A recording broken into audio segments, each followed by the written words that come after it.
제가 사실 대흥교회 같이 좋은 교회에 와서 무슨 말씀을 할 수 있겠나 계속 그런 생각을 했는데 막상 와보니까 더 그런 생각이 드네요.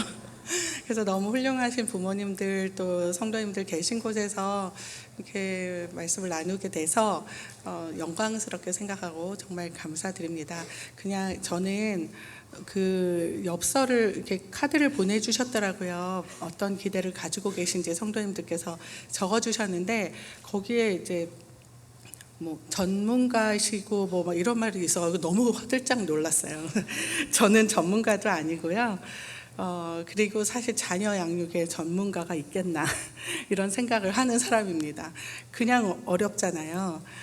자녀를 키운다는 것 자체가 저는 세상에서 제일 어려운 게 자녀 양육이다 이렇게 이야기하고 싶을 정도로 그렇게 쉽지 않은데 이제 오늘 짧은 시간 제가 그냥 생각하면서 아이들을 키워왔던 이야기들 편안하게 전해드리도록 하겠습니다. PPT를 준비했는데 한번 보면서 저희 가족이에요. 궁금하셨죠? 저거는 2011년 사진이라 저희가 조금 풋풋한 모습인데요.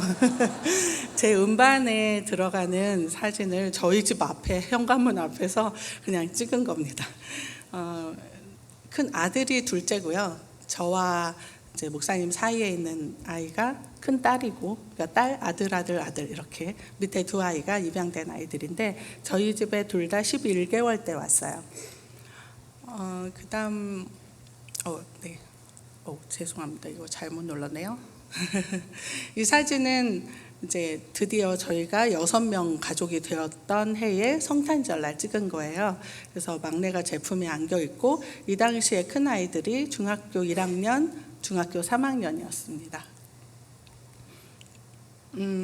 이 사진은 이제 저희 아들이 결혼한 날 찍어서 저희 성도님들한테 크리스마스 카드를 보낼 때 사용했던 사진인데요. 이제 많이 컸죠, 아이들이.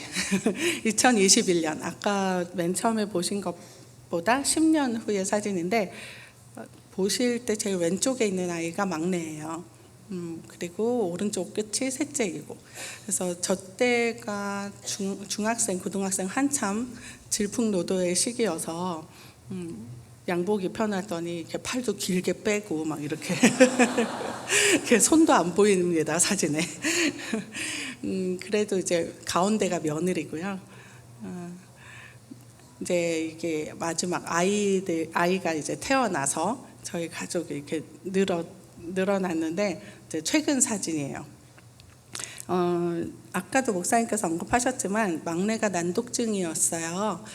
그래서 초등학교 1학년을 보냈는데 아이 어려운 거예요. 학교 다니기가. 그래서 안 되겠다. 이 일을 어떻게 하지? 1년 동안 기도하고 고민하다가 홈스쿨링을 해야 되겠다. 그래서 저희 셋째와 넷째 둘 다 초등학교 2학년이 되고 4학년이 되던 해에 홈스쿨링을 시작했습니다. 그래서 5년 동안 집에서 이제 양육을 했어요. 제가 하던 모든 일들을 그만두고 초등학교 교사가 되겠다. 그래서 이제 어디 체험학습 간다고 제가 데리고 나가면 목사님이 문자가 와서 일선 교사의 노고에 감사드립니다.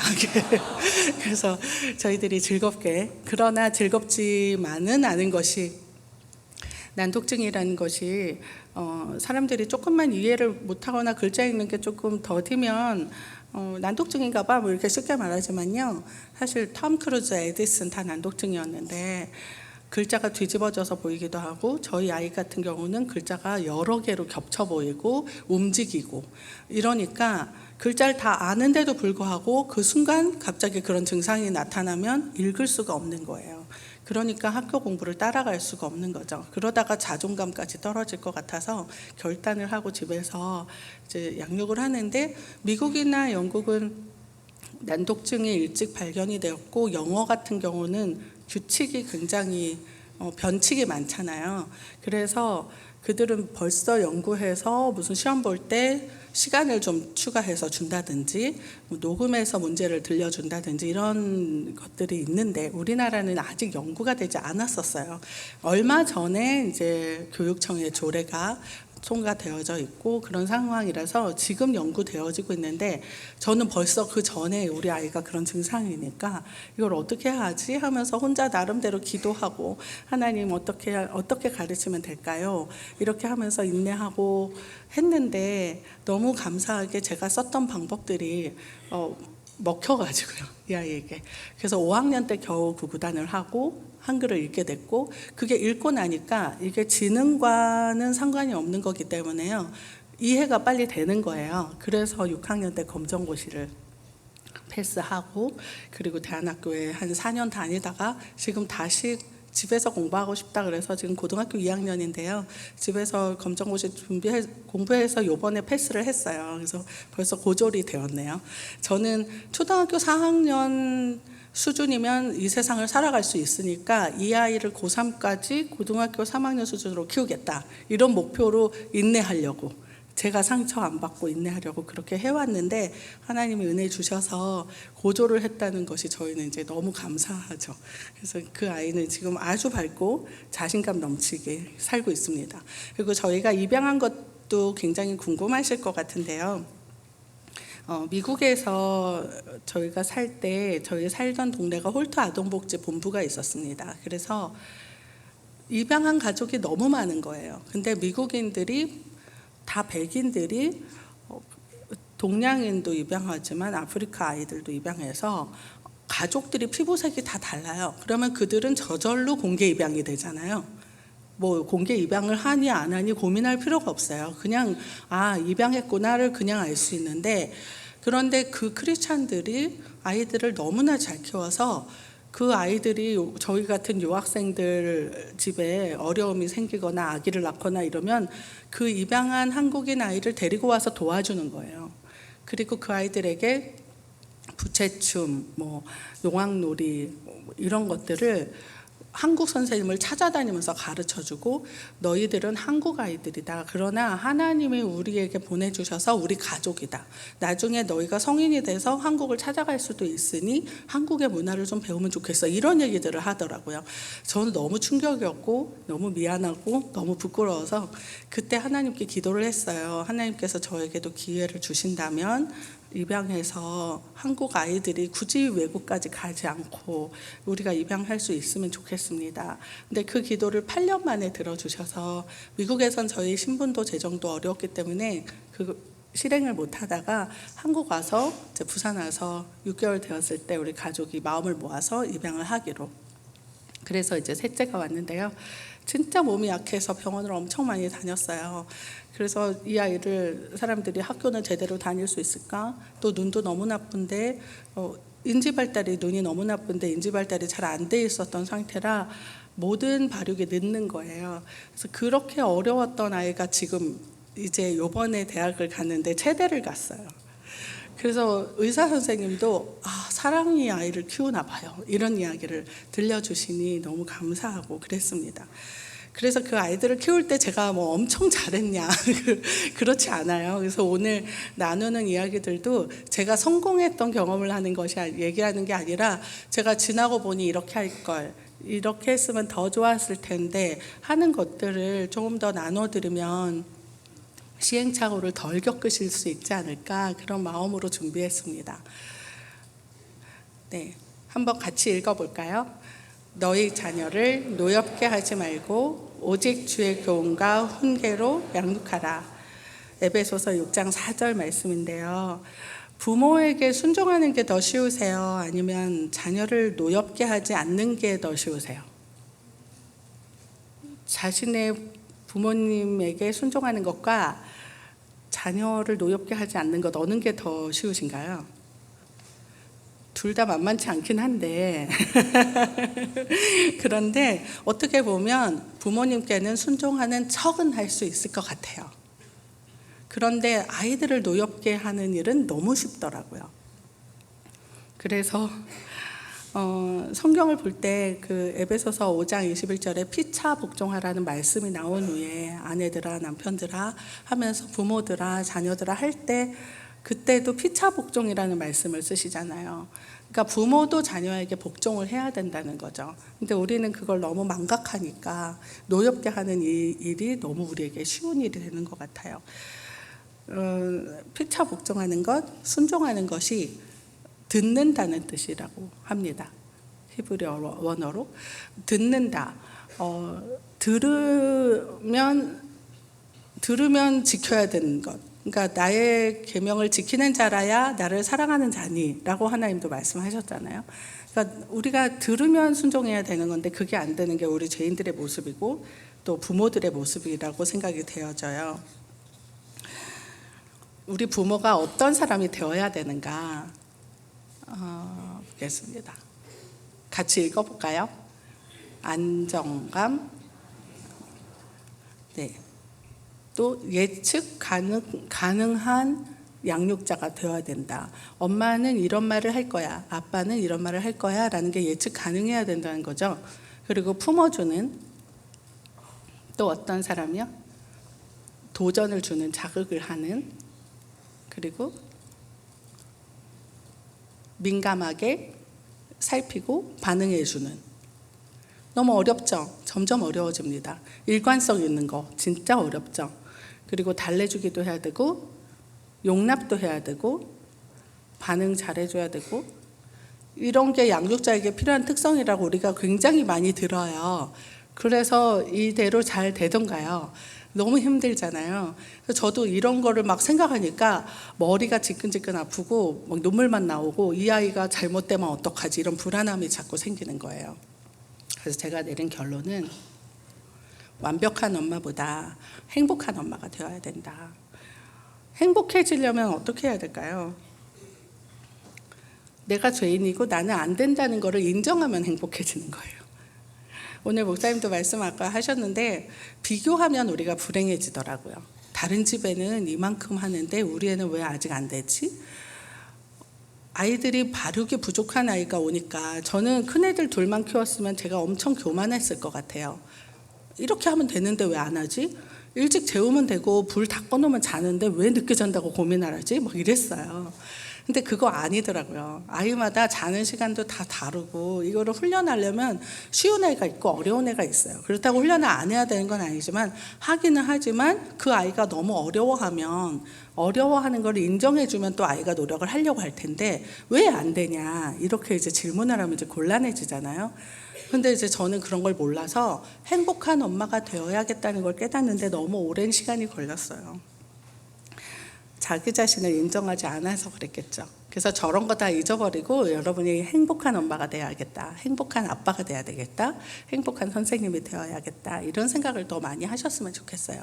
너무나 잘 아시겠지만 에릭슨의 심리 발달, 사회 심리적 발달 이론에 보면 채워져야 하는 부분들이 있잖아요. 자기 연령대에 우리 아이들의 연령대에 이것들이 채워져야 돼요. 이런 강의들은 많이 들으시고 공부도 하셨을 것 같아요. 그런데 만약에 우리 아이가 청소년 시기에 채워져야 되는 것이 채워지지 않고 있고 다른 애들보다 미숙하다면 우리가 어떻게 해야 될까요? 이것이 벽돌 쌓는 것처럼 1세 때 채워져야 되는 신뢰감이 형성이 안 되면 그 다음 거를 요청할 수가 없어요. 벽돌이 밑에 구멍이 나면 올라가도 부실해질 수밖에 없잖아요. 그러면 우리 아이에게 내가 1세, 2, 3세 때 채워줬어야 하는 거를 덜 채워줬구나. 어쩔 수 없는 상황에서 무지해서 또는 형편이 안 돼서 못 채워줬으면 그 다음 네 나이 때는 이런 거 해야 돼. 이렇게 요청하는 게 아니라 어릴 때 못 채워줬던 부분들을 채워줘야 되는구나. 이렇게 생각을 해야 되는 거죠. 아무래도 아이를 4명을 키우다 보니까 4명한테 골고루 사랑하기가 쉽지 않았습니다. 그래서 우리 둘째 아이는 5학년 때 이제 셋째 동생이 입양돼 왔죠. 뜬금없이 이제 동생이 생겼어요. 그래서 자기도 사랑해 주려고 노력을 했어요. 그리고 저희가 부산에서 목회를 이제 얘가 4학년 때부터 저희가 신부산교회에 왔으니까 자기는 한국말도 잘 안 되고 이제 힘든데 미국에서 와서 어려운데 아빠 목회 방해도 되고 싶지 않고 동생도 잘 돌봐야겠고 엄마 아빠가 너무 힘든 것 같으니까 자기가 잘해보려고 노력을 했던 거예요. 그러다가 6학년 때 이제 사고를 쳤어요. 크게 사고를 쳤어요. 그래서 학교를 안 간 거예요. 그때 투지폰을, 어른들도 투지폰을 쓸 때였는데 제 폰을 화장실에 몰래 가져가서 선생님 오늘 아이가 아파서 학교를 못 갑니다.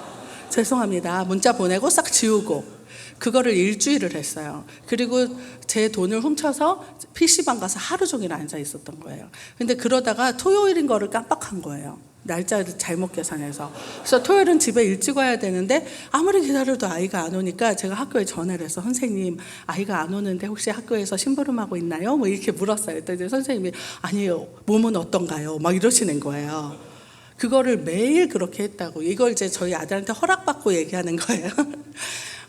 이 아이가 나중에 신앙적으로 성장하고 나니까 엄마 교보제로 얼마든지 사용하세요.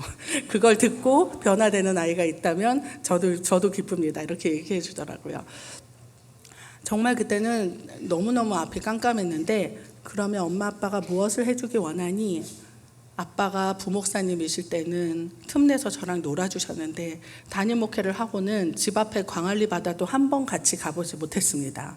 2년 반 동안 아빠랑 광안리 바닷가를 걸어본 적이 없습니다라고 얘기하는 거예요. 너무 미안해서 그날 밤에 10월 달인데요. 너무 추운데 토요일 밤에 목사님 내일 설교해야 되는데 토요일 밤에 막 바닷가 가서 영화 찍었어요. 다리 바지 걷고 막 들어가면서 미안하다 안아주고. 그래도 그게 한 번에 풀리지 않잖아요. 엄마들이 착각하는 거 있어요. 그렇게 해주면 얘가 풀릴 줄 알아요. 아이들 안에 노여움이 쌓인 것이 얼마나 많은데 한 번 미안하다고 해서 풀리나요?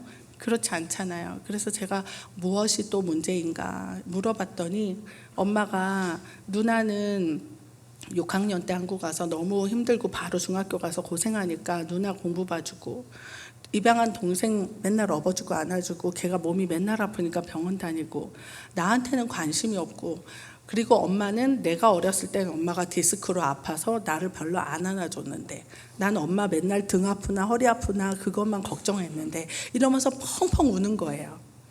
그래서 제가 너무 미안하다, 너무 미안해. 그러면 엄마가 너를 안고 재워줄게. 5학년인데 얘가 키가 또 빨리 컸어요. 지금도 183인데요. 그 큰 애를, 저만한 애를 5학년 때 안고 재워줬어요. 너무 웃긴 것 같잖아요. 미안하다 한 번 하면 알아들어야지. 이건 아니잖아요. 계속 안아줬어요. 이제 안아주고 재우고 금방 이제 뭐 이렇게 팔베개 해줘도 금방 지도이 불편하니까 빼죠. 그리고 잠들고, 그거를 한참을 하다가 자기가 불편하니까 이제 됐어요. 혼자 잘게요 하고 가더라고요. 이거는 5학년인데 1살 때 했어야 되는 거잖아요. 1살, 2살 때 해줬어야 되는데 그 벽돌에 구멍이 생겼던 거예요. 그러면 그거를 그때라도 채워주면서 아이의 마음을 다독거려 줘야 되는 거구나. 그리고 칭찬도 뭐 고래를 춤추게 한다. 그것도 맞는 말이지만 과도한 칭찬은 아이에게 독이 되는구나.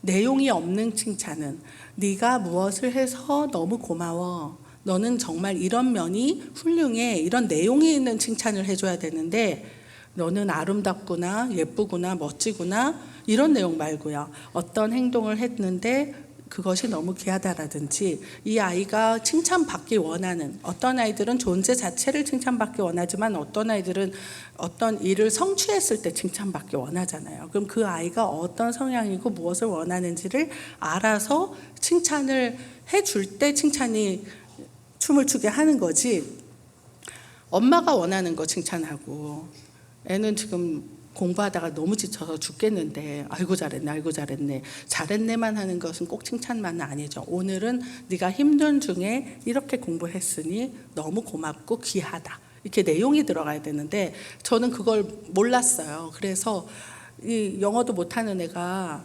한국말을 못하는 애가 영어밖에 못하고 한국 와서 학교를 왔다 갔다 하는 것만도 너무 고마워서 학교 갔다 와서 너무 고맙다, 잘했다, 너는 대단하다, 대견하다 이렇게만 칭찬했거든요. 그러니까 아이의 부담감은 그때마다 계속 커지기만 했던 거예요. 그러다 2년 반 만에 이제 폭발을 한 거죠. 그러니까 그럼에도 불구하고 저는 또 그런 실수를 했지만 그래도 하나님 안에 있었기 때문에 아이가 잘못했을 때도 또 기도해주고, 아이가 그렇게 불만을 얘기할 때도 또 대화하고 나면 항상 기도하고, 그렇게 하다 보니까 하나님께서 인도를 해주신 것 같아요. 그러니까 문제를 일으킬 수는 있으나 문제를 일으킬 때 하나님 울타리 안에만 있으면 그러면 또 해결이 되어주는가, 이런 것들을 깨달았었던 적이 있었습니다.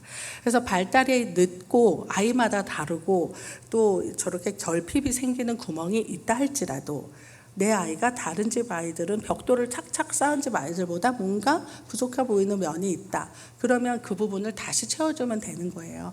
나이가 40이 넘고 50이 넘어도 달라지더라고요. 저도 50이 넘어서 변화된 부분들도 있거든요. 죽을 때까지 우리는 변화되는 거니까 부모님이 오히려 변화되는 것을 아이들에게 보여주는 것이 오히려 더 효과적이라는 생각이 듭니다.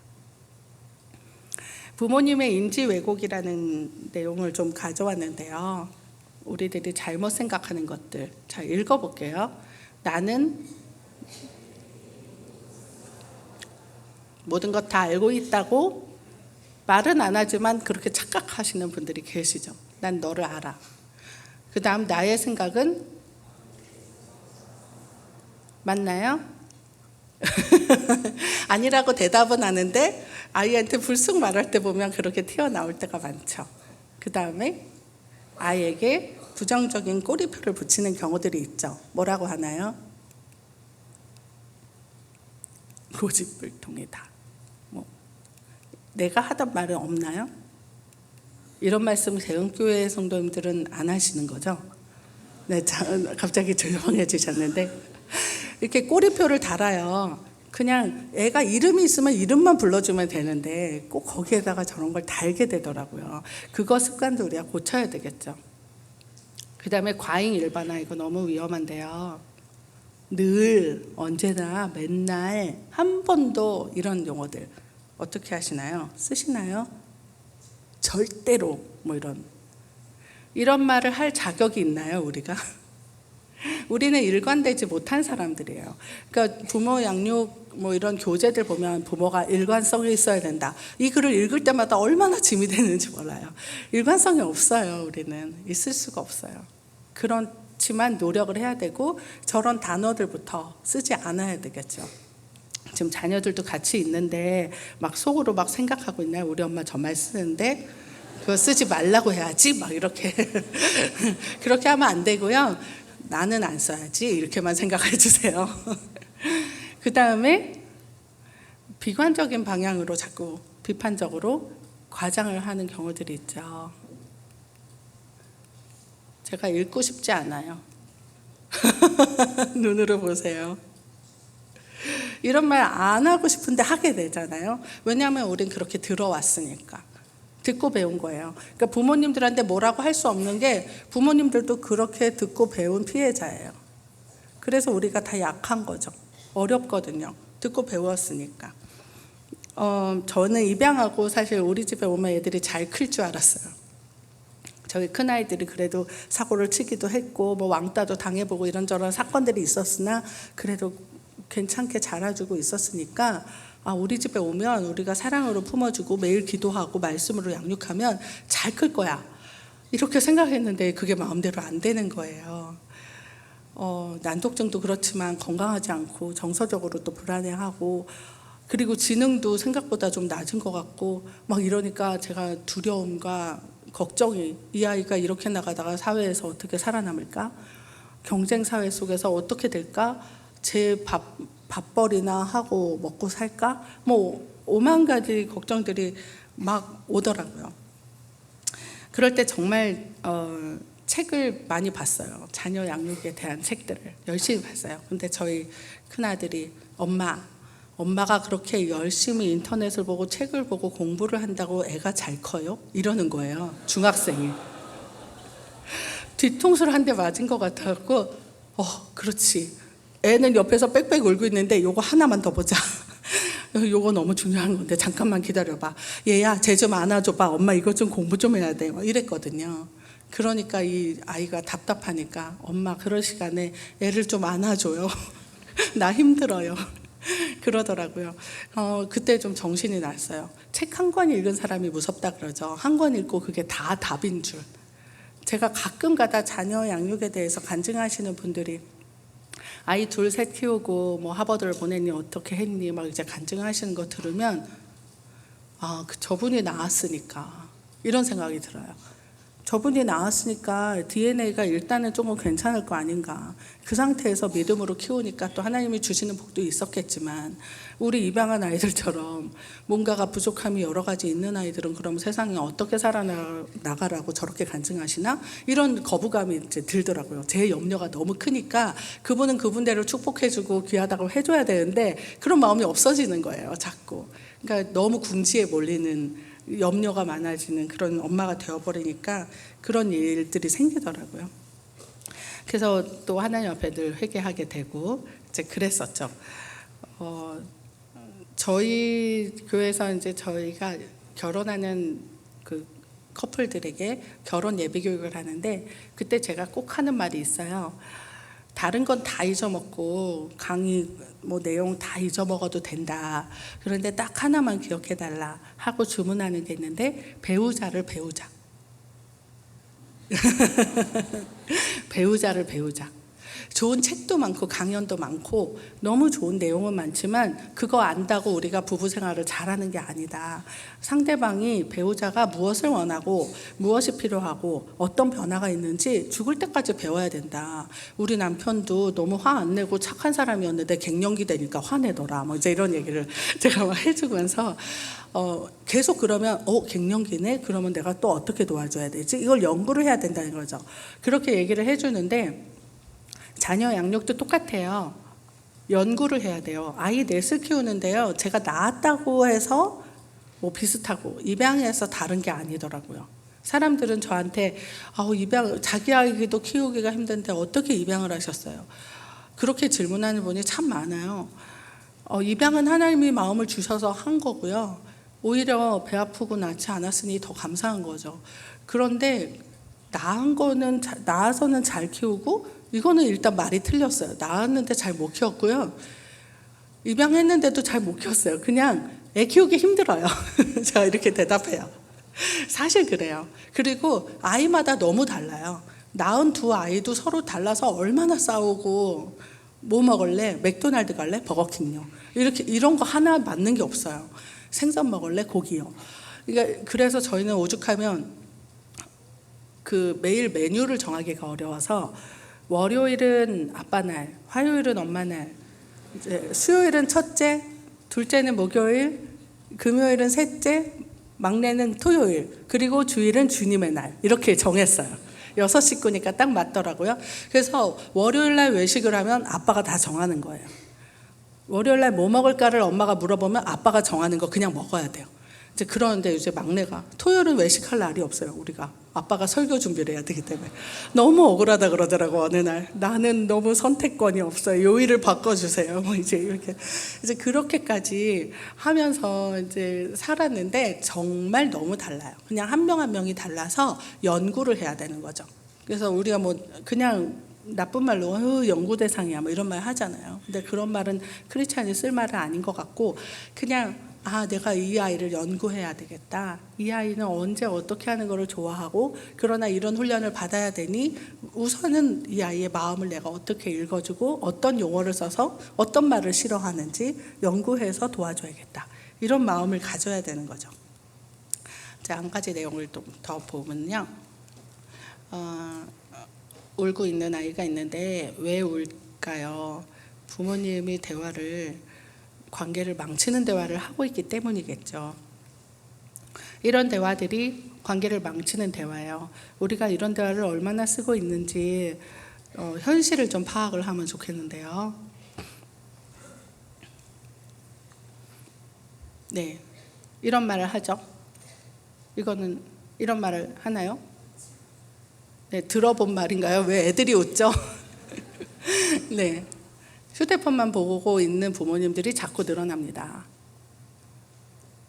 다 널 위해서 그러는 거라고. 몇 번을 말해야 알겠니? 이런 말들도 하죠. 네가 그랬지. 또 동생 때렸지. 너 때문이야. 이런 말들. 당장 그만해. 빨리 그만해. 하지 말라고 했잖아. 이런 말들도 하죠. 이게 다 비난, 경멸, 담쌓기, 방어, 단정 지어버리고 조장하는 거예요. 뭘 조장하나요? 뭐라고 써있죠? 네. 엄마가 불안해서 조장을 하면 아이가 불안해요. 불안감을 조장하고 협박하는 거죠. 나쁜 말로 하면. 그리고 명령 훈계를 좋은 말로 하지 못하는 거죠. 이제 이런 일들이 벌어진다는 거예요. 그래서 오늘 계속 말씀드렸지만 우리 다 너무 약해요. 그래서 제가 너무 약해서 제가 읽었던 책 중에 그런 책 제목이 있어요. 불안한 엄마, 무관심한 아빠. 그런 책 제목이 있고요. 속 터지는 엄마, 억울한 아들. 너무 책 제목만 봐도 그냥 마음이 느껴지는 책들인데 그 정도로 우리가 모두 다 사실 그런 거에 공감을 하죠. 근데 이런 대화가 잘못되었기 때문이죠. 대화에 대한 얘기는 또 조금 이따가 하고, 제가 음반을 2011년에 냈어요. 이거는 제가 가사를 썼고 제가 아이들에게 편지글을 쓰다가 이제 그 장진숙 자매님이란 분을 만났는데, 그분이 그때 부산 분인데 너무 삶이 어려워서 제가 상담을 해주고 있었어요. 근데 그분이 누구냐면 여러분 광야를 지나며 아시죠? 그 곡 히즈윌 작곡하신 장진숙 자매님이세요. 그때는 유명하지 않았어요. 그 이후에 히즈윌이 뜨면서 유명해지셨는데, 이제 그 자매님을 만나서 이야기를 하다가 제가 아이들에게 쓴 편지글들을 이야기를 해줬어요. 그랬더니 어느 날 전화가 와서 사모님 쓰신 편지글을 노랫말로 바꿔주시면 자기가 곡을 붙여보고 싶다. 그래서 만들어진 곡이 9곡이 있는데, 그걸 또 재능 기부해준 젊은이들을 만나서 음반이 되었어요. 그래서 이 음반을 들고 제가 입양을 홍보하고, 공개 입양을 홍보하고, 또 어떻게 우리 부모들이 살아가야 될까를 이제 간증하고 집회를 다닌 적이 있었어요. 그래서 오늘 그 타이틀곡을 불러드리도록 하겠습니다. 네. 이 곡을 쓸 때 제 마음을 좀 말씀을 드리면 더 이해가 되실 것 같아요. 내가 생각하는 하나님이 누구신지를 입양하면서 깨달았어요. 로마서 8장 15절에 우리가 죄의 종이었는데 하나님이 우리를 양자 삼아 주셔서 우리가 하나님을 아빠, 아버지라고 부르게 되었다는 말씀이 있죠. 그 말씀이 확 이해가 되는 거예요. 제가 입양을 했지만 입양해서 더 사랑하지 못하면 어떡해요? 이런 질문하는 분도 계신데요. 너무나 똑같아요. 어쩔 때는 내가 얘 입양했지? 이런 걸 이제 깜짝 놀랄 때가 있어요. 나은 걸로 착각하고 사는 거예요.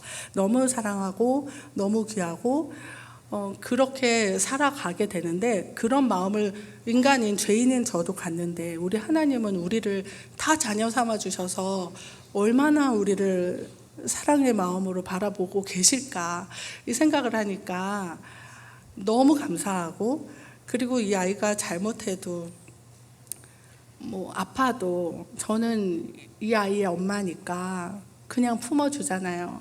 그러니까 내가 좀 잘못하고 실수하고 죄를 지어도 하나님이 나를 그런 마음으로 안아주시겠구나, 이렇게 생각하니까 정말 하나님의 마음이 느껴지고, 이걸 아이들한테 알려주고 싶은데 애들이 너무 어린 거예요. 그래서 제가 글을 썼고 그게 이제 노래로까지 만들어져서 이번에도 제가 여기 와서 부른다고 좀 집에서 흥얼거리니까 애들이 다 외워서 자기들이 부르더라고요. 그래서 제가 내린 이 곡을 쓰면서 내린 결과는, 하나님을 알고 내가 얼마나 죄인인지를 알면 저절로 감사하게 된다, 그 마음이 들어서 쓰게 된 가사입니다. 그래서 함께 나누도록 하겠습니다.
죄인을 자녀 삼아 주신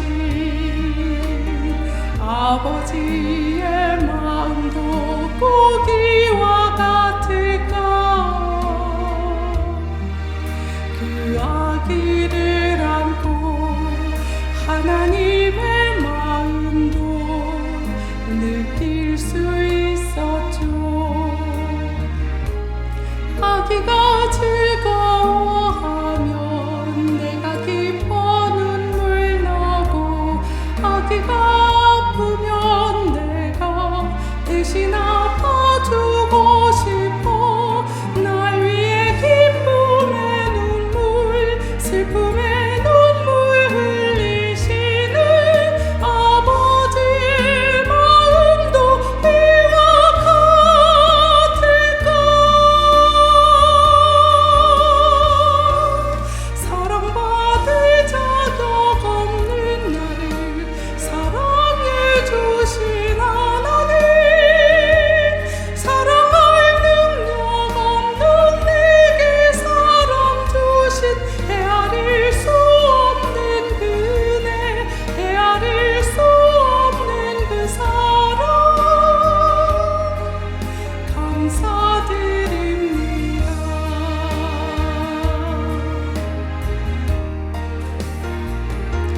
사랑받을 자격 없는 나를 사랑해 주신 하나님, 사랑할 능력 없는 내게 사랑 주신 헤아릴 수 없는 그네, 헤아릴 수 없는 그 사랑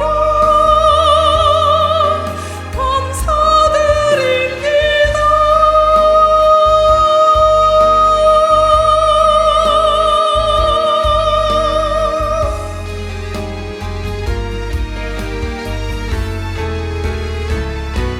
사랑받을 자격 없는 나를 사랑해 주신 하나님, 사랑할 능력 없는 내게 사랑 주신 헤아릴 수 없는 그네, 헤아릴 수 없는 그 사랑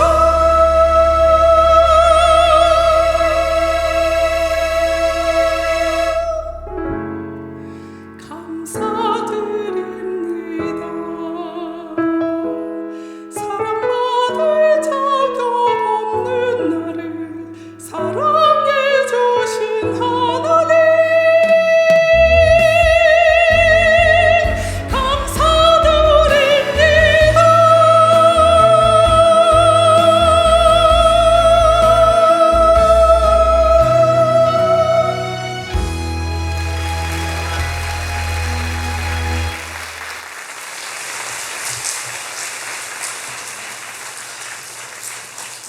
네, 오늘 사실 저희 교회에서 제가 3번 특송을 하고 와서 컨디션이 좋지 못해 죄송합니다.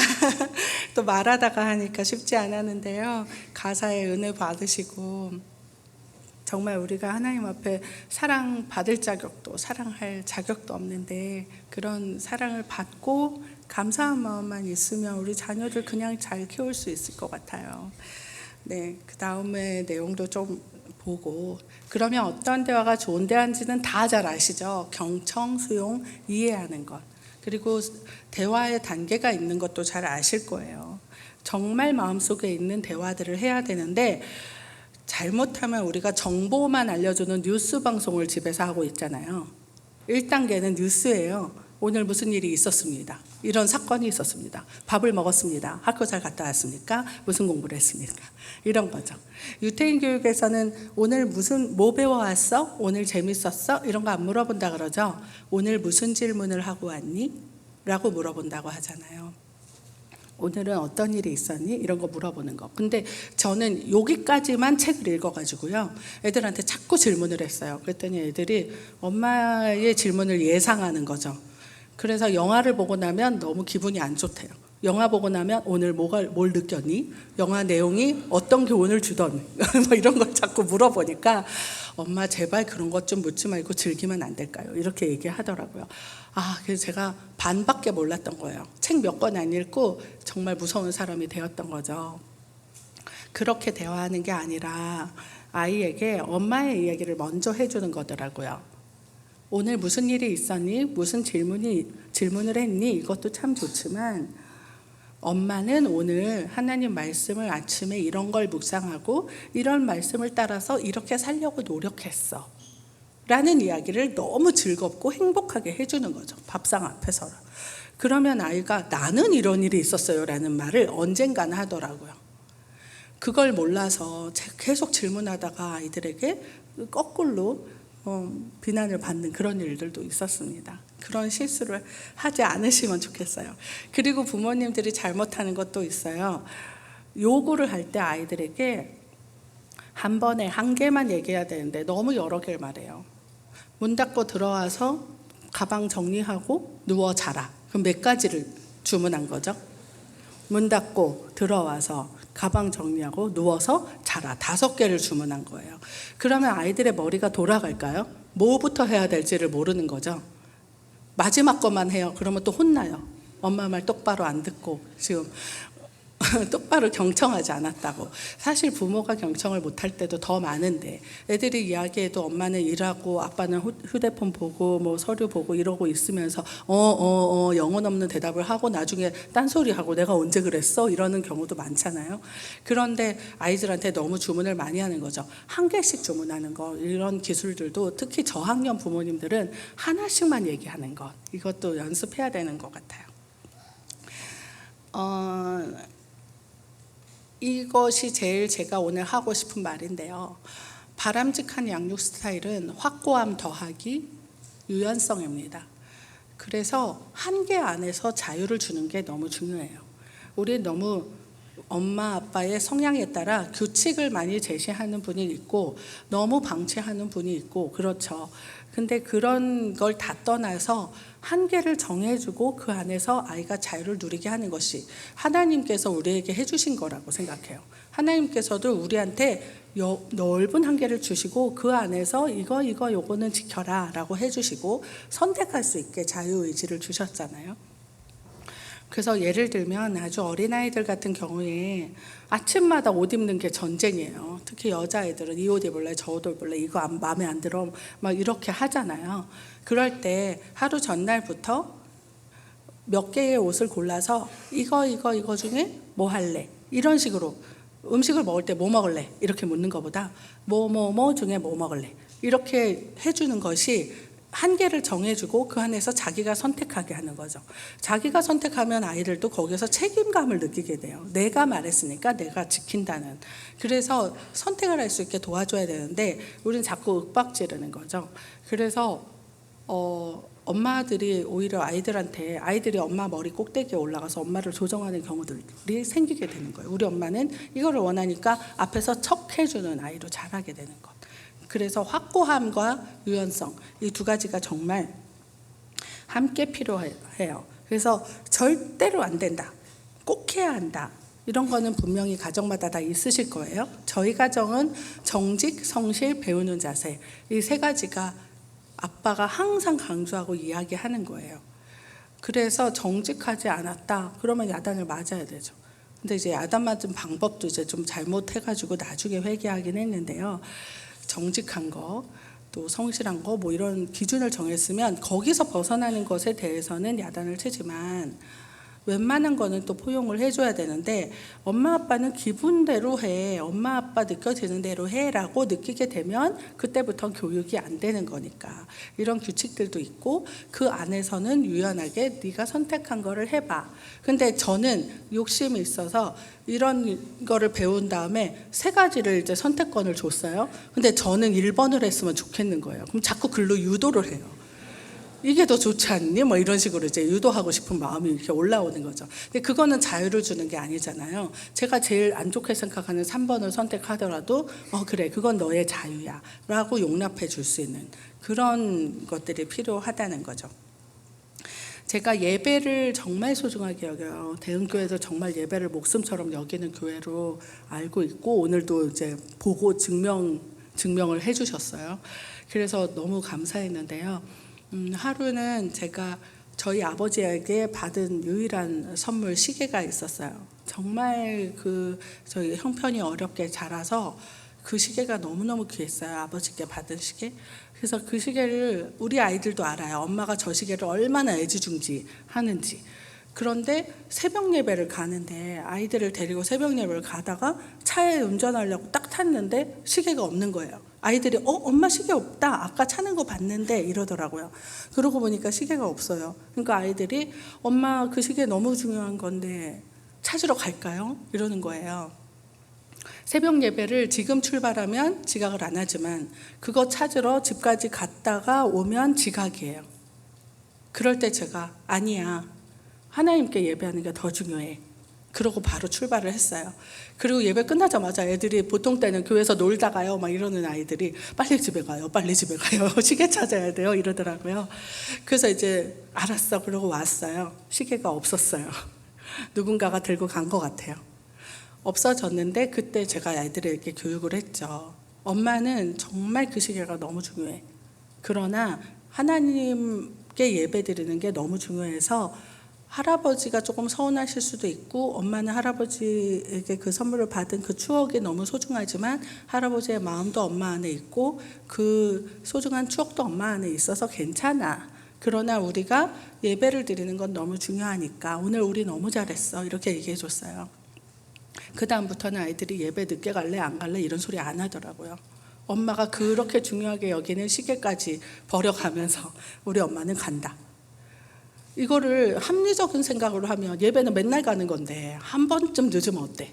이렇게 생각할 수도 있잖아요. 근데 그러면 교육이 안 되는 거죠. 그럴 때는 확고함이 필요하고, 그러나 아이가 선택하고 싶어 하는 것이 죄가 아니라면, 엄마가 아빠가 지어준 한계 안에서 죄가 아니고 아이가 선택을 하고 싶어 하면 내 마음에 안 들어도 허용을 해주는 것, 그게 유연성이라고 생각이 돼요. 그래서 한계 안에서 자유는 하나님께서 우리들에게 베풀어 주신 은혜라고 생각이 되고, 그거를 배워서 우리 부모들도 자녀들에게 그렇게 하면 좋겠다는 생각을 많이 합니다. 그 다음 너무나 잘 아시는 아이 메시지예요. 나 전달법인데요. 나 전달법은 사실을 말하고, 그 다음에 감정을 말하고, 그 다음에 바람을 말해요. 그래서 이거를 사감바라고 해요. 사감바. 그래서 우리 아이들도 부모님들도 서로에게 이런 이야기를 아이 메시지로 전달을 해야 서로 상처를 덜 받죠. 사실은 문제를 진술하는 거예요. 그냥 단호하지만 부드럽게 말을 해요. 내용이 이렇다. 지금 사실이 이런 상황이다. 감정은 부모의 감정을 얘기해, 내 감정을 얘기해야 되는 거예요. 그러니까 자녀들이 만약에 부모한테 얘기를 아이 메시지로 하고 싶으면 엄마가 이렇게 말했잖아요, 이게 아니라 나는 이렇게 느꼈어요 라고 얘기를 해야 되는 거예요. 그 다음에 바람은, 그래서 무엇을 해주면 좋겠어요, 나는 이거를 바래요, 이렇게 사감바를 얘기하는 것. 따라해 볼까요? 사감바. 네, 금방 외워지시죠? 근데 여기에 하나가 더 필요해요. 사감바 사이에 이유가 들어가야 돼요. 사감이바. 그래서 예를 들어서 장난감을 현관 앞에 떨어뜨렸구나. 이건 사실이죠. 감정, 아빠가 짜증이 났어. 그러면 다음부터 떨어뜨리지 마. 이거는 바람이잖아요. 근데 그 사이에, 왜냐하면 아빠가 집에 들어오다가 밟아서 아팠거든, 이 말을 해줘야 아이가 느낀다는 거예요. 그런 다음에는 장난감을 바구니 안에 넣어주면 좋겠어. 너무 길죠? 언제 어느 세월에 이걸 다 말하고 있어요. 바쁜데 발 아파서 아야 하고 있는 순간에 이 사감바가 생각이 안 날 수 있어요. 그렇지만 이거를 가정에서 연습을 한다면 사감이바, 이 순서대로 연습을 매일 하는 게 필요한 것 같아요. 제가 제자훈련을 저도 하고 있는데요. 제자훈련 너무 좋은데 귀납법적으로 성경 공부를 하면서 서로의 삶을 나누면서 훈련이 되어지는 거 너무 좋은데, 이렇게 반복 훈련이 조금 더 됐으면 좋겠더라고요. 그래서 이제 이런 연습이 좀 필요한 것 같아요. 매일 가족끼리 우리 사감이바 한 개씩만 해보자. 오늘 한 번은 사감이바를 쓰자. 이렇게 해서 자꾸 반복 연습을 하지 않으면 우리 머리로는 다 알아요. 너무 많이 아는데 이게 툭 튀어나오질 않아요. 갑자기 팍 나오지 않아요. 그리고 우린 너무나 이기적이에요. 그래서 제가 저를 보면서 나는 아이보다 나를 더 사랑한다 이런 생각할 때가 많거든요. 한 번은 고양이가 집 계단으로 올라왔는데 아이가 밖에 나가는 거를 모르고 문을 확 닫았어요. 집에 들어올까 봐. 닫고 생각하니까 애는 밖에 있어요. 너무 깜짝 놀라서 문을 열었는데 애가 놀래갖고 서 있는 거예요. 너무 미안하다 그랬는데 지금 30살이 넘어서도 그 얘기를 한 번씩 해요, 저한테. 제가 나는 정말 아이보다 날 더 사랑해. 나 너무 이기적이야. 이런 생각할 때가 정말 많고 우리 죄인들이 다 그렇죠. 그래서 연습이 필요한 것 같아요. 사과미박 기억해 주시면 좋겠습니다. 아이 마음에 미련한 것이 얽혔으나 징계하는 채찍이를 멀리 쫓아내리라. 이거 하나만 이제 더 말씀드리고 이제 마무리를 좀 지어가려고 하는데요. 최근에 저희 교회에서 이제 사모님들이 이제 새로 부임해 오신 목사님 사모님들과 대화를 하다가 징계를 해야 되냐, 체벌을 해야 되냐 말아야 되냐 갖고 논쟁이 벌어졌어요. 자기들끼리 막 논쟁을 하다 우리는 체벌을 정말 안 하고 살고 싶어요. 체벌은 나쁘잖아요. 자녀 양육 전문가들도 체벌은 하지 말라고 했어요. 그래서 안 할 거예요 라고 얘기하는 부류가 있고, 어떻게 안 하고 키우냐, 아들 키우기 너무 힘들다, 왜 안 들면 이게 지도가 안 된다, 막 이러는 분들이 계셨어요. 그래서 저한테 물으러 왔더라고요. 체벌을 하는 게 좋아요, 안 하는 게 좋아요? 제가 애를 넷을 키웠으니까 이제 또 담임 목사 아내고 하니까 물어오셨어요. 체벌 성경에 뭐라고 했지? 라고 말했어요. 성경에 뭐라고 했을까요? 채찍으로 쫓아내래요. 우와, 하나님이 이렇게 하라고 하셨어요. 성경대로 해야죠. 그러니까 그 체벌하면 안 된다고 생각했던 분들이 너무 눈이 동그래지시더라고요. 그래서 저는 체벌하지 않는 것은 인본주의라고 생각합니다. 우리 자녀도 죄인이고 부모도 죄인이기 때문에 자녀가 죄인이라고 인정 안 하기 때문에 체벌을 안 하려고 하는 거 아니겠냐. 말로 해서 안 되니까 성경에서 채찍이라는 단어까지 쓰면서 체벌을 하라고 한 거 아니겠냐.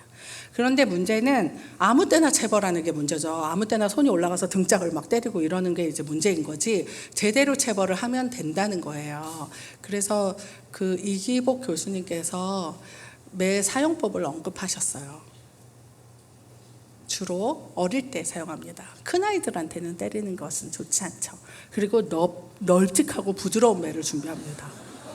우리는 막 회초리 가느다란, 저는 그런 엄마도 봤어요. 글루건 있죠, 얇은 글루건. 그게 이렇게 구부러지잖아요.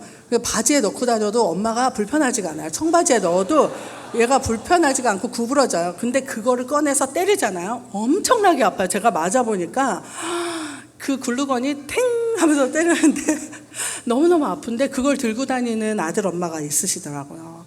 그러니까 그건 아니죠. 넓고 부드러운 매를 준비하셔야 돼요. 고의적으로 부모를 거역하고 고의적으로 반복적으로 반항을 할 때 사용하는 겁니다. 그것도 어린아이에게. 실수나 성적에 대해서는 매를 들지 않습니다. 실수했다고 하는데 그게 왜 실수야? 너 또 실수해? 실수를 그렇게 자주 해? 뭐 이렇게 하는 건 아니죠. 그 다음 2개가 나왔네요. 분풀이 하듯이 때리는 거, 이건 뭐 다 잘 알지만 안 되는 건데, 차분하고 단호함으로 천천히 아프게 때립니다. 너무 어렵긴 한데요. 단호하게 이야기하고 아이에게 천천히, 그러나 한 대만 맞는다, 정말 네가 무엇을 잘못했는지 아주 엄하게 이야기해서 한 대만 딱 때립니다. 그리고 잘못한 현장에서 즉시 다룹니다. 너 이따 집에 가서 보자. 그래서 몇 시간 지나면 아이는 다 잊어버렸어요. 엄마가 왜 때리는지, 왜 화를 내는지 기억을 할 수가 없어요. 현장에서 아무도 없을 때, 아이들 돌된 1년 살은 아이도요, 자존심이 있어가지고 옆에 다른 사람이 있는데 혼내잖아요. 그러면 더 악을 쓰고 울고 더 속상해해요. 그런 거 느껴보신 분들 계실 거예요. 따로 데리고 아무도 없는 방에 가서 그 즉시 네가 무엇을 잘못했는지 이야기해주고 그 즉시 한 대를 때려주든지, 아니면 매가 없으면 그냥 말로라도 이건 아주 잘못된 것이야 라고 엄하게 말해주는 게 필요하다는 겁니다. 그 다음 약 10분 후 안아주고 위로하고 사랑한다고 말하고 잘못된 행동에 대해서 다시 이야기해주고 저는 여기에 기도해주고, 잘못했을 때는 반드시. 그리고 매는 정해진 장소에 보관을 합니다. 아이가 그곳에 있는 걸 알아요. 그래서 사실 몇 번 안 맞아도 저기에 매가 있고 우리 엄마 아빠는 어떨 때 화를 내고 무엇이 안 된다는 것을 정확히 알면 매를 바라보면서도 교육이 된다는 겁니다. 매가 거기에 있다는 것, 때리지 않아도 그것만으로도 도움이 된다. 상징적으로 사용을 하라라고 합니다. 그리고 거절감과 두려움에 상처를 주지 않도록 주의해야 합니다. 이런 사용법을 사용한다면 조금은 할 수 있겠다 이런 생각이 좀 들지 않으세요? 몰라서 더 잘못 때렸었는데 몇 대 맞을래? 애가 어떻게 알아요? 한 대요 그러면 잘못을 별로 안 뉘우친 거고, 10대요 그러면 좀 뉘우친 거고, 이렇게 판단할 수 있는 것도 아니고요. 그래서 이런 아이들을 어떻게 존중할까 하는 생각을 좀 하면서 키우면 좋겠습니다. 그리고 이것도 중요한데, 왜 대신 무엇, 어떻게를 사용하는 게 좋아요? 인지적 사고를 요하는 질문이거든요. 왜라는 질문을 공부할 때는 정말 많이 해야 좋아요. 왜라는 질문을 해야지 의문을 갖고 공부를 하니까. 그러나 부모 자녀 간에, 부부 간에 이렇게 대화할 때는 왜라는 단어를 사용하면 안 되는 이유가 거기에 써 있죠. 인지적 사고는, 한번 읽어볼게요. 인지적 사고는 전두엽에서 처리가 되는데, 전두엽은 평균 27에서 28세에 완성이 돼요. 그러면 전두엽이 완성이 안 됐을 때는 왜라고 질문하면 머리가 하얘지는 거예요.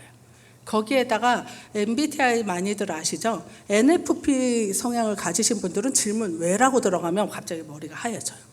이제 그런 아이들한테 왜 자꾸 물어봐야 뭘 대답해야 될지 모르니까 엄마가 아빠가 원하는 대답을 하는 거예요. 자기가 깨닫고 대답하는 것이 아니라. 그러니까 저희 다 큰 아이들이 20살 넘어가서 너희들 마음에 있는 것을 속 시원하게 한번 말해봐봐. 그럼 엄마가 듣고 엄마가 잘못한 거 고치고 미안하다고 사과할게 라고 했더니 자기들 혼났던 얘기들을 막 하는데요. 이유는 기억을 하나도 못 하더라고요. 그래서 너무 슬펐어요. 저는 의도를 가지고 교육한다고 야단을 쳤는데 애들은 내용은 기억 못하고 엄청 혼났어요 그때. 이런 얘기만 해요. 그래서 너무 힘들었어요. 뭐 이런 얘기, 그런 감정만 남아있는다는 거죠. 그러니까 그렇게 아이의 마음에 분노를 심어주는 건 옳지 않구나 하는 거를 제가 뒤늦게 깨닫고, 저희 셋째 넷째를 키울 때는 부족한 아이들이지만 이 아이들에게 말을 어떻게 잘할까, 왜라는 질문을 하지 않고 무엇을 했니? 어떻게 했니? 이렇게 말을 바꿔서 하는 것 연습을 하고요.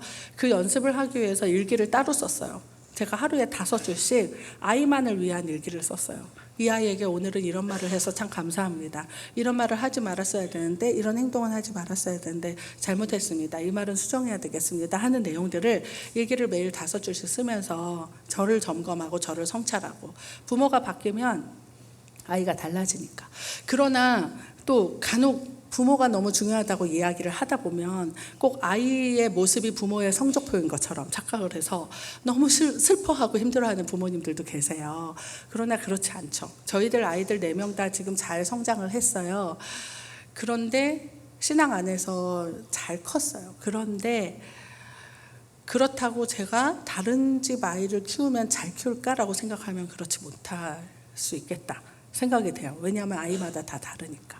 그러나 하나님께서 나에게 맡겨주신 이 아이에 대해서는 최선을 다해야 되니까 최선을 다해서 엄마 아빠가 훈련하고 연습하고 성찰하면서 가르칠 필요가 있는 거죠. 그래서 왜가 어려운데 왜 울어? 라고 물어보지 말고, 슬픈 거 읽어볼게요. 슬픈 거 같은데 기분이 어때? 이렇게 물어보면 아이가 얘기할 수 있는데 왜 울어? 그럼 나도 모르는데 어떻게 대답해? 하고 우는 거죠. 그 다음 읽어볼까요? 네. 그러면 어떻게 대답하죠? 어떻게 물어야 되죠? 짜증나는 일이 있었나 보네. 그 다음 어떻게나 무슨 일이죠? 무슨 일이 있었니? 라고 물어야 되는 거예요. 그 다음 하나만 더 할게요. 왜 우유를 쏟았어? 그러면 네. 지금 막 어이없어 웃는 분들 계세요?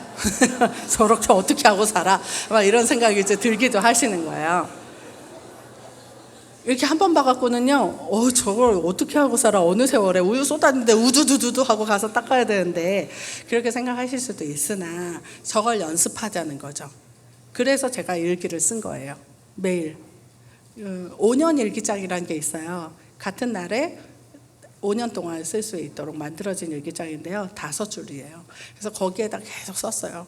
오늘은 엄마로서 제 일기장 따로 있는데 거기에다 계속 쓰면서 이렇게 교정해 봐야 되겠다. 이 말은 이렇게 바꿔봐야겠다. 그래서 매일 한 번씩만 연습하면 달라져요. 말 표현도 달라지고 아이를 대하는 게 달라져요. 그러나 지금도 힘들어요. 저희 아이가 막 이렇게 틱하고 진짜 쌩까고 가면 제가 마음에 분노가 훅 올라오고, 내가 이렇게까지 열심히 해줬는데 이런 억울함이 훅 올라와요. 그래서 실수를 지금도 해요. 그러나 옛날보다는 실수가 줄어들고, 우리가 제자 훈련하는 것도 그렇잖아요. 갑자기 훈련 1년 한다고 사람이 확 변하는 건 아니지만 조금씩 그 변화의 속도가 빨라지고, 회개하는 시간이 빨라지고, 돌이키는 시간이 빨라지는 것, 그걸 하나님이 원하시지 않겠나, 그렇게 생각이 듭니다. 그래서 우리가 정말 아이들을 노엽게 하지 않고 부부간에도 서로 사랑하고, 부부싸움을 애들 앞에서 하는 것이 아이들을 제일 불안하게 만드는 거거든요. 아이들은 부모님이 사이가 안 좋을 때가 제일 불안하잖아요. 근데 안 싸울 수가 없잖아요. 소리 지르고 났는데 애가 옆에 있는 걸 어떻게 해요? 그런 상황이 될 때 아이에게 화해하는 모습까지 보여주고 함께 기도하고 아이에게 미안하다고 라고 말할 수 있으면 회복이 되는 거죠. 우리가 부족함이 있으나 그렇게 해야 되고, 또 이번에 편지를 주신 것들 보면서 어떤 분이 그 비전 아카데미도 다니고 교회에서 이렇게 신앙생활을 하는데 우리 아이 신앙이 잘하지 않은 것 같은데 이거 어떻게 교육하면 좋습니까? 이런 질문을 하신 분이 계셨어요. 제가 그걸 보면서 저도 똑같은 질문을 저에게 했었죠. 교회에 다른 애들은 은혜 받고 막 성령 충만한 것 같은데 이 목사님 집에 애는 왜 이렇게 삐딱하고 교회 가는 걸 억지로 가려고 그럴까? 그래서 제가 그게 마음이 아프고 힘들기도 했어요. 그런데 그거는 우리 인간적인 힘으로 하긴 어려워요. 그냥 기다려줘야 돼요. 기도하고 기다려주고, 왜냐하면 하나님이 저를 기다려주셨으니까, 저를 기다려주시고 저를 이해해주시고 사랑해주시면서 기다려주신 거를 생각하면 이거는 기다려주자, 기도하자. 그리고 그 아이가 이 울타리 안에 있잖아요. 완전 벗어난 건 아니잖아요. 그러니까 비교하지 말아야 되는데 신앙마저도 비교하는 거예요. 근데 신앙의 정도를 우리가 판단할 수 있나요? 어린아이라 할지라도 뜨겁게 기도하고 찬양하고 방언하고 그러는 아이가 정직하지 않을 수도 있잖아요. 그런 겉모습만 보고 판단하고 비교해서 우리 애는 왜 저걸 못할까? 성향상 앞에 나가는 거 싫어해서 못하는 아이도 있을 수 있잖아요. 그러면 이 아이가 이게 불편하고 힘들구나, 그렇게 인정해 주면 되죠. 모든 것은 장점이 될 수 있어요. 모든 것은, 정말 우리가 생각하는 약점도 사실은 하나님 앞에서는 장점이 될 수 있는 거죠. 저는 너무 내성적이고 노래할 때만 앞에 서서 노래하지 말을 한마디도 안 했던 아이였어요. 사실 결혼해서 말하기 시작했어요. 그 전까지 말을 너무너무 안 했어요. 너무 부끄럽고 너무 무서운 아버지 밑에서 자라서 주눅이 들어서 말하면 실수할까 봐 걱정이 돼서. 그런데 남편이 계속 칭찬을 해주고 할 수 있다, 할 수 있다 그러니까 요즘 너무 많이 말을 해서 오늘도 설교보다 제가 더 긴 것 같아요. 죄송해요. 저보고 너무 키워준 것 같다 이런 말을 할 때도 있어요. 근데 격려하고 칭찬하면 나이가 들어서도 달라지는데, 아이의 작은 장점 하나를 발견해서 계속 칭찬해주고 격려해주고, 형제간에도 친구간에도 그렇게 할 수 있도록 부모님들이 도와주시면 함께 자라갈 수 있을 거라고 믿습니다. 제가 이런 생각을 하면서 만든 노래가 하나 더 있는데, 오늘 한 곡만 부르려고 했다가 그 편지를 받고 사실 이 곡을 한 번 더 나누고 싶다 이런 생각을 했어요. 주님의 음성이라는 곡인데요. 저는 믿음이란 것을 정의할 때 믿음은 내 눈으로 확인하지 않아도 하나님이 이루어 주실 것을 믿고 기도하는 것이라고 그렇게 정의를 내렸어요. 왜냐하면 우리 아이들이 어린데 제가 만약에 죽어버리면 이런 생각이 어느 날 문득 들더라고요. 그러면 이 4명을 다 어떻게 하지? 이런 걱정이 되는 거예요. 그러나 저는 내가 내 눈으로 보지 못해서 내 눈으로 볼 수 없어서 알지 못해도 하나님은 분명히 이 아이들을 믿음으로 성장시키시고 이 아이들의 미래를 책임져 주실 거다라는 확신을 갖고 기도하는 것이 믿음의 기도다. 이런 마음을 하나님께서 주신 이후부터는 그런 염려를 내려놨어요. 어떤 일이 벌어져도 하나님이 책임지실 거니까.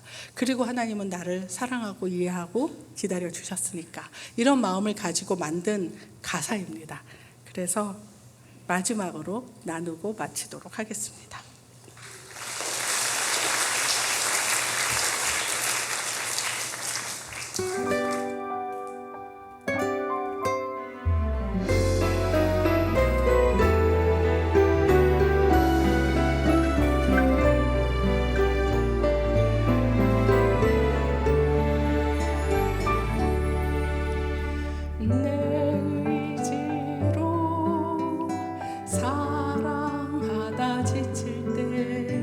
주님은 기다리셨네.